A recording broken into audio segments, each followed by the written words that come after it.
Баршаңызға сәлем. Денсаулыққа пайдалы арнамызға қош келдіңіз. Бүгінгі видеода қышыма ауруына қарсы үй жағдайында бір әдіс көрсеткім келеді. Жалпы бұл қышыма ауруы дүние жүзінде өте көп таралған жұқпалы тері ауруы болып табылады. Және бұл аурумен ауыру үшін міндетті түрде гигиенасына мүлдем мұқият етпейтін лас адам болу міндетті емес. Тіпті базарда киім ауыстыру арқылы жұқтырып алу ықтималы өте жоғары болған ауру. Сондықтан да ешқайсымыз бұл аурудан 100% сақтандырылмағандықтан осындай да бір әдісті сіздердің назарларыңызға ұсынғым келеді. Бұл әдіс үшін бізге күкірт сабыны және күкірт жақпа майы керек болады. Бұл екеуі де кез келген дәріханада өте қолжетімді бағада сатылады. Әр күн кешке жуынарда осындай қатты ысқыш, яғни мочалка қолданатын боламыз. Оны осы күкірт сабынымен әбден көпіртіп алғаннан кейін қышып тұрған денеміздің бөлшектеріне ысқылап, батырып 5-6 минут ысқылайтын боламыз. Одан кейін сол қышып тұрған жерлердің бәріне осы күкірт майын әбден сіңіргенге шейін 5-6 минут уқалап тұрып жағатын боламыз.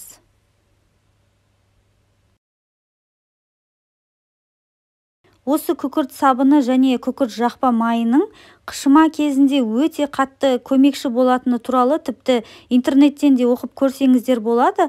Бұл екі заттың өзін мен 490 теңгеге ғана сатып алдым. Қол жетімді және де жұмыс жасайтын керемет әдіс.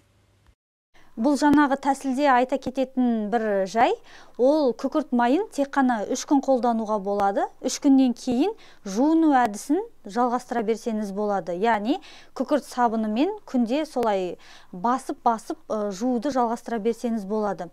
Және бұл аурудан емделу комплексті түрде болады. Яғни осы ауруға шалдыққан адамның бөлмесі күнде міндетті түрде тазалануы керек.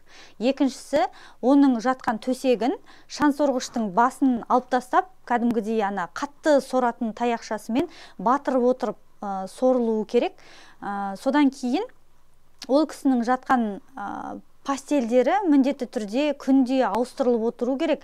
Және де үстіне ыңғайы келсе, ең ескі сондай футболкаларын киіп, екінші рет қолданылмайтындай бір киім киіп жатқаны дұрыс. Яғни жаңағы жақпа майды жаққаннан кейін оны лақтырып жібергеніңіз ең дұрыс болып саналады. Бұл ауруға қарсы айтатын үйдегі әдісім осы. Егер де сізге бұл видео пайдалы болған болса, міндетті түрде каналыма тіркеліп, лайк басуды ұмытпаңыз. Және де басқа да адамдарға пайдалы болғанын қаласаңыз, достарыңызбен, жақындарыңызбен бөлісе отырыңыз. Келесі кездескенше қош сау болыңыз.